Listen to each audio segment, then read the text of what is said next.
Wuthering Heights by Emily Bronte. Chapter 30. I've paid a visit to the Heights, but I've not seen her since she left. Joseph held the door in his hand when I called to ask after her and wouldn't let me pass. He said Mrs. Linton was thrang and the master was not in. Zillah has told me something's the way they go on, otherwise I should hardly know who was dead and who was living. She thinks Catherine haughty, and does not like her, I can guess by her talk. My young lady asked some aid of her when she first came, but Mr. Heathcliff told her to follow her own business and let his daughter-in-law look after herself, and Zillah willingly acquiesced, being a narrow-minded, selfish woman. Catherine evinced a child's annoyance at this neglect, repaid it with contempt, and thus enlisted my informant among her enemies, as securely as if she'd done her some great wrong. I had a long talk with Zillah about 6 weeks ago, a little before you came, one day when we foregathered on the moor, and this is what she told me. The first thing Mrs. Linton did, she said, on her arrival at the Heights was to run upstairs without even wishing good evening to me and Joseph. She shut herself into Linton's room and remained till morning. Then, while Master and Herschel were at breakfast, she entered the house and asked all in a quiver if the doctor might be sent for. Her cousin was very ill. "We know that," answered Heathcliff, "but his life is not worth a farthing, and I won't spend a farthing on him."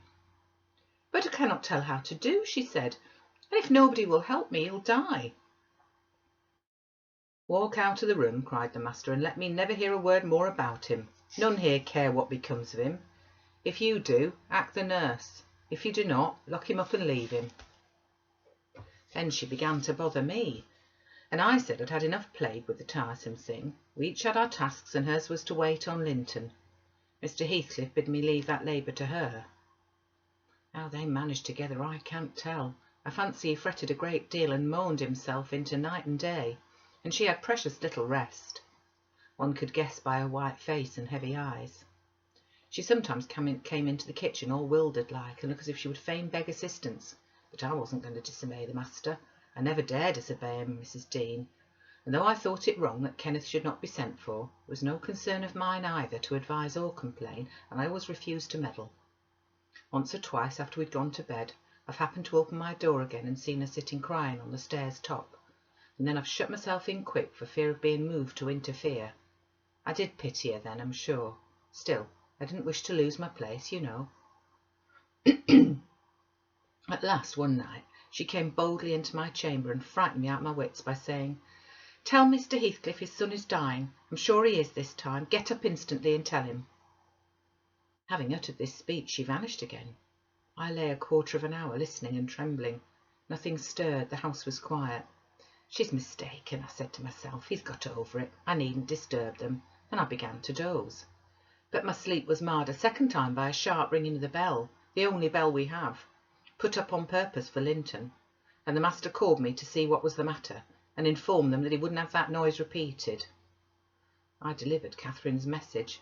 He cursed to himself, and in a few minutes came out with a lighted candle and proceeded to their room. I followed. Mrs. Heathcliff was seated by the bedside with her hands folded on her knees. Her father-in-law went up, held the light to Linton's face, looked at him and touched him. Afterwards he turned to her. "Now, Catherine," he said, "how do you feel?" She was dumb. "How do you feel, Catherine?" he repeated. "He's safe and I'm free," she answered. "I should feel well, but," she continued with a bitterness she couldn't conceal, "you've left me so long to struggle against death alone that I feel and see only death. I feel like death." And she looked like it too. I gave her a little wine. Hareton and Joseph, who'd been wakened by the ringing and the sound of feet, and heard our talk from outside, now entered. Joseph was fain, I believe, of the lad's removal. Hareton seemed a thought bothered, though he were more taken up with the staring at Catherine than thinking of Linton. But the master bid him get off to bed again. We didn't want his help. He afterwards made Joseph remove the body to his chamber, and told me to return to mine, and Mrs. Heathcliff remained by herself. In the morning, he sent me to tell her that she should come down to breakfast. She had undressed and appeared going to sleep, and said she was ill, at which I hardly wondered. I informed Mr. Heathcliff, and he replied, "Well, let her be till after the funeral, and go up now, and then to get her what is needful, and as soon as she seems better, tell me." Cathy stayed upstairs a fortnight, according to Zillah, who visited her twice a day and would have been rather more friendly, but her attempts at increasing kindness were proudly and promptly repelled. Heathcliff went up once to show her Linton's will. He had bequeathed the whole of his, and what had been her, movable property, to his father. The poor creature was threatened or coaxed into that act during her week's absence when his uncle died. The lands, being a minor, he could not meddle with. However, Mr. Heathcliff has claimed and kept them in his wife's right, and his also, I suppose legally at any rate. Catherine, destitute of cash and friends, cannot disturb his possession. "Nobody," said Zillah, "ever approached her door except that once but I, and nobody asked anything about her. The first occasion of her coming down into the house was on a Sunday afternoon. She had cried out when I carried up her dinner, and she couldn't bear any longer being in the cold. And I told her that her master was going to Thrushcross Grange, and Earnshaw and I needn't hinder her from descending. So as soon as she heard Heathcliff's horse trot off, she made her appearance donned in black and her yellow curls combed back behind her ears, as plain as a Quaker. She couldn't comb them out. Joseph and I generally go to chapel on Sundays. The kirk, you know, has no minister now except Mrs. Dean, and they call the Methodists or Baptist place, I can't say which it is, at Gimmerton, a chapel. Joseph had gone," she continued, "but I thought proper to bide at home. Young folks are always the better for an elder's overlooking, and Hareton, with all his bashfulness, isn't a model of nice behaviour. I let him know that his cousin would very likely sit with us, and she'd always been used to see the Sabbath respected. So he had as good as leave his guns and bits of indoor work alone while she stayed." He coloured up at the news and cast his eyes over his hands and clothes. The train oil and gunpowder were shoved out of sight in a minute. I saw he meant to give her his company, and I guessed by his way he wanted to be presentable. So, laughing, as I durst not laugh when the master is by, I offered to help him, if he would, and joked at his confusion. He grew sullen and began to swear. "Now, Mrs. Dean," Zillah went on, seeing me not pleased by her manner, "you happen to think your young lady too fine for Mr. Hareton, and happen you're right. But I own I should love well to bring her pride a peg lower, and what will all her learning and her daintiness do for her now? She's as poor as you or I, poorer I'll be bound. You're saving, I'm doing my little all that road." Hareton allowed Zillah to give him her aid, and she flattered him into a good humour. So when Catherine came, half forgetting her former insults, he tried to make himself agreeable by the housekeeper's account. "Missus walked in," she said, "as chill as an icicle, and as high as a princess. I got up and offered her my seat in the armchair. No, she turned her nose up at my civility. Earnshaw rose too, and bid her come to the settle and sit close by the fire. He was sure she was starved." "I've been starved a month and more," she answered, resting on the word as scornful as she could. And she got a chair for herself and placed it at a distance from us both.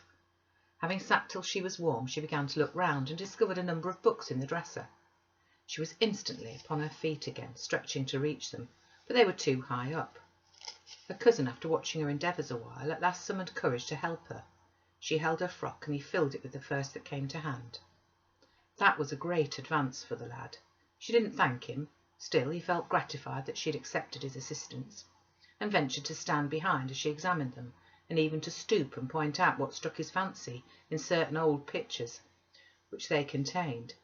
Nor was he daunted by the saucy style in which she jerked the page from his finger. He contented himself with going a bit farther back and looking at her instead of the book. She continued reading, or seeking for something to read. His attention became by degrees quite centred in the study of her thick silky curls.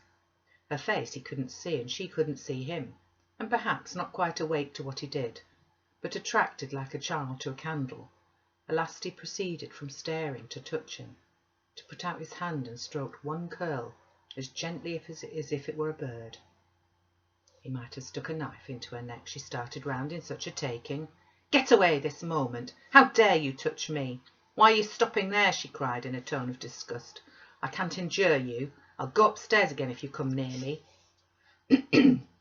Mr. Hareton recoiled, looking as foolish as he could do. He sat down in the settle, very quiet, and she continued turning over the volumes another half an hour. Finally, Earnshaw crossed over and whispered to me, "Will you ask her to read to us, Zillah? I'm stalled of doing naught, and I could like to hear her. Dunnot say I wanted it, but ask of yourself." "Mr. Hareton wishes you would read to us, ma'am," I said immediately. "He'd take it very kind. He'd be much obliged." She frowned, and looking up, answered, "Mr. Hareton and the whole set of you will be good enough to understand that I reject any pretence at kindness you have the hypocrisy to offer. I despise you, and will have nothing to say to any of you. When I would have given my life for one kind word, even to see one of your faces, you all kept off. But I won't complain to you. I'm driven down here by the cold, not either to amuse you or enjoy your society." "What could I have done?" began Herschel. "How was I to blame?" "Oh, you're an exception," answered Mr. Heathcliff. "I never missed such a concern as you." "But I offered more than once and asked," he said, kindling up at her pertness. "I asked Mr. Heathcliff to let me wait for you." "Be silent. I'll go out of doors or anywhere rather than have your disagreeable voice in my ear," said my lady. Hareton muttered she might go to hell for him, and unslinging his gun, restrained himself from his Sunday occupations no longer. He talked now freely enough, and she presently saw fit to retreat to her solitude. But the frost had set in, and in spite of her pride, she was forced to condescend to our company more and more. However, I took care there should be no further scorning at my good nature. Even since I've been as stiff as herself, and she has no lover or liker among us, and she does not deserve one. For let them say the least word to her, and she'll curl back without respect of anyone. She'll snap at the master himself, and as good as he dares thrash her, and the more hurt she gets, the more venomous she grows. At first, on hearing this account from Zillah, I determined to leave my situation, take a cottage, and get Catherine to come and live with me. But Mr. Heathcliff would as soon permit that as he would set up Hareton as in an independent house, and I can see no remedy at present unless she could marry again. And that scheme it does not come within my province to arrange. Thus ended Mrs. Dean's story. Notwithstanding the doctor's prophecy, I am rapidly recovering strength, and though it only be the second week in January, I propose getting out on horseback in a day or two, and riding over to Wuthering Heights to inform my landlord that I shall spend the next 6 months in London, and if he likes he may look for another tenant to take the place after October. I would not pass another winter here for much.